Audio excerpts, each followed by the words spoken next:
अज़ीज़ों, खुदावंद ने कभी ना कभी आपकी ज़िंदगी में ज़रूर कोई ऐसा काम किया होगा जिससे आपकी ज़िंदगी बची होगी, आपके घराना में एक बड़ी खुशहाली आई होगी और एक बड़ी मुसीबत परेशानी से आप निकले होंगे। और जब निकलने के बाद की जो पोजीशन है उसको ईमानदार एक नाम देते हैं और वो नाम है गवाही। यानी जब हम उसका प्रचार करते हैं, जब हम उसके बारे में लोगों को बताते हैं अपनी मुसीबत के दिनों में, अपने दुख के दिनों के बारे में, और फिर उसके बाद खुदा किस तरह से हमें उनमें से निकालता है, उस सारे सिनेरियो को बयान करने का जो नाम है उसको हम टेस्टमनी कहते हैं या गवाही कहते हैं। आज की इस वीडियो के अंदर हम इसी तलक से बात करने वाले हैं और मैं जानता हूं कि आपकी ज़िंदगी में ज़रूर खुदा ने उस गवाही को रखा होगा। मेरा ये ईमान, भरोसा, इत्मीनान और एतकाद है।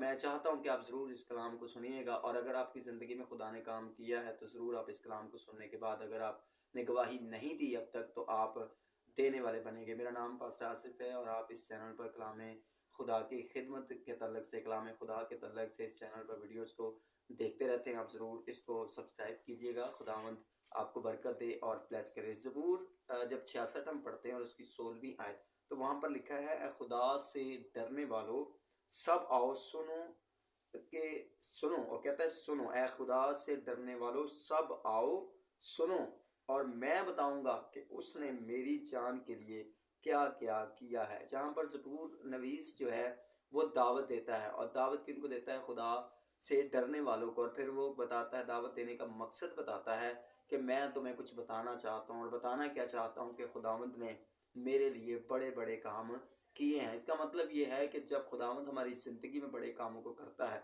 खुदावंद हमें ज़ोर, क़ुव्वत और ताकत देता है। खुदा हमें बीमारी से निकालता है, लाचारी से निकालता है या किसी मुश्किल परेशानी से। जब खुदा हमें निकालता है तो हमें खुदा के लोगों को, जो खुदा के लोग होते हैं, उनको ये बात बतानी चाहिए, और इसी का नाम गवाही है। और आपकी गवाही लोगों को इनकरेज करती है, आपकी गवाही लोगों के अंदर ईमान का वसीला बनती है कि इनकी ज़िंदगी में ईमान बढ़ता है, और आप ख़ुद भी उस बात को जो है ना अपने अंदर एक एक बेदारी की सूरत में लेते हैं जब आप गवाही देते हैं। मरकज़ की इंजील जब हम पढ़ते हैं तो वहाँ पर 5वां बाब और उसकी 18वीं आयत में भी इसी तरह का कुछ जिक्र है। ये जो बाब है, जब ये शुरू होता है तो कलाम मुक़द्दस में लिखा है, गरासीनियों का एक एरिया है, और वहाँ पर खुदावंद यीशु मसीह जो है वो गए हैं। और वहाँ पर जाने के बाद जब वो गए तो वहाँ पर एक शख्स था जो कब्रों में रहा करता था और उसको जंजीरों से बांधा जाता था। और कलाम कहता है कि वो बार बार बेड़ियों और जंजीरों को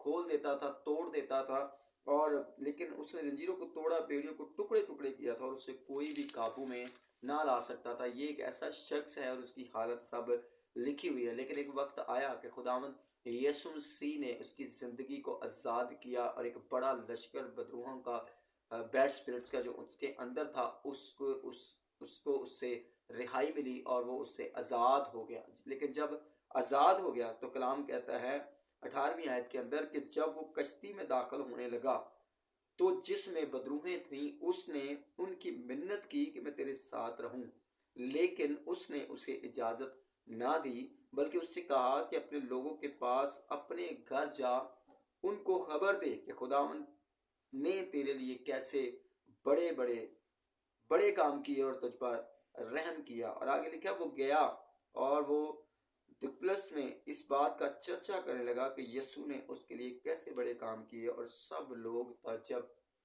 करते थे। यहाँ पर एक जो बहुत ज़रूरी बात जो मुझे समझ आई, जिसने मुझे इनकरेज किया और मैंने इससे बरकत पाई, मैं आप तक पहुँचाना चाहता हूँ, रखना चाहता हूँ, आपका ध्यान उस तरफ लगाना चाहता हूँ कि खुदावंद यीशु मसीह ने कहा कि मेरे साथ आने की ज़रूरत नहीं, बल्कि तेरा ख़ास एक काम है जो तुम्हें करने की ज़रूरत है, और वो ये है कि जाकर लोगों को बता कि किस तरह की तेरी हालत थी, और अब तू ठीक है, अब तू तंदुरुस्त है, अब तू सेहतयाब है, अब तेरी ज़िंदगी से शर्मिंदगी जाते रही। अब खुदा ने तुझे बड़े ज़ोर और क़ुव्वत के साथ तुझे आज़ादी बख्शी है, तो तुझ पर एक ज़िम्मेदारी आयद होती है, और वो है कि बड़े कामों का बयान, यानी गवाही को देना। मुकाशफा की किताब जब हम पढ़ते हैं तो मुकाशफा की किताब उसका 12वां बाब जब हम पढ़ते हैं तो उसकी 7 आयत में लिखा है, फिर आसमान पर लड़ाई हुई और मिकाएल और उसके फरिश्ते अधा से लड़ने को निकले, और अस्तहा में उसके फरिश्तों से लड़े लेकिन गालिब ना आए। इसके बाद आसमान पर उनके लिए जगह ना रही, और वो बड़ा अस्तहा وہی پرانا سانپ جو ابلیس اور شیطان کہلاتا ہے، سارے جہان کو گمراہ کر دیتا ہے، زمین پر گرا دیا گیا۔ یہ ابلیس کے بارے میں انفارمیشن ہے جو کلام مقدس کے اندر لکھی ہے، لیکن میں آپ کا دھیان جس بات پر لگانا چاہتا ہوں وہ آگے لکھی ہے 11ویں آیت میں لکھا ہے، وہ برہ کے خون اور اپنی گواہی کے کلام کے باعث اس پر غالب آئے۔ وہ جو ابلیس جو آسمان سے گرایا گیا، کلام کہتا ہے کہ وہ برہ کے خون اور اپنی گواہی کے کلام کے باعث اس پر غالب آئے، اور انہوں نے اپنی جان کو عزیز نہ سمجھا، یہاں تک کہ موت بھی گوارا کی۔ یہاں پر گواہی کے کلام کے باعث اس پر غالب آئے، اس کا مطلب یہ ہے کہ آپ کی گواہی آپ کو زور، قوت اور طاقت بخشتی ہے کہ آپ ابلیس پر غالب آ سکیں، اس کی سوچوں پر، اس کے کاموں پر، اس کے آپ کے خلاف اس کے جتنے بھی پلان اور منصوبے ہیں آپ کے خلاف جب وہ بناتا ہے تو اس پر غالب آنے کے لیے برے کا خون اور ساتھ ساتھ آپ کی گواہی جو خدا نے آپ کی زندگی میں پہلے کام کی ہیں، جب آپ ان کا بیان کرتے ہیں تو کلام کہتا ہے وہ اس پر غالب آئے۔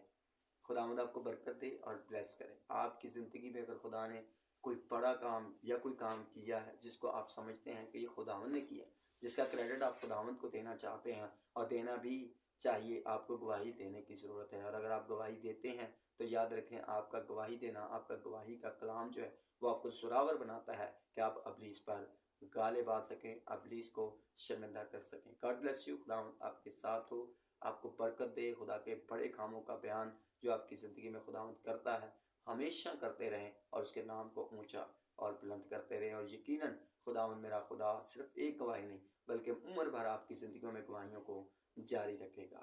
خداوند آپ کے ساتھ ہو اور ہمیشہ بلیس رکھے۔ اس چینل کو ضرور سبسکرائب کیجیے، لائک کیجیے، شیئر کیجیے، کمنٹس کیجیے۔ آپ کس علاقے، شہر، ملک سے دیکھ رہے ضرور بتائیے گا۔ اگر آپ کے دل میں کچھ سوال ہو تو آپ کر سکتے ہیں۔ آپ اگر پریئر ریکویسٹ بھیجنا چاہیں تو اسکرین پر نمبر چل رہا ہے، آپ اس نمبر پر واٹس ایپ کے ذریعے سے اپنی پریئر ریکویسٹ بھیج سکتے ہیں۔ خداوند آپ کے ساتھ ہو اور ہمیشہ بلیس کرے، یسوع کے نام سے، آمین۔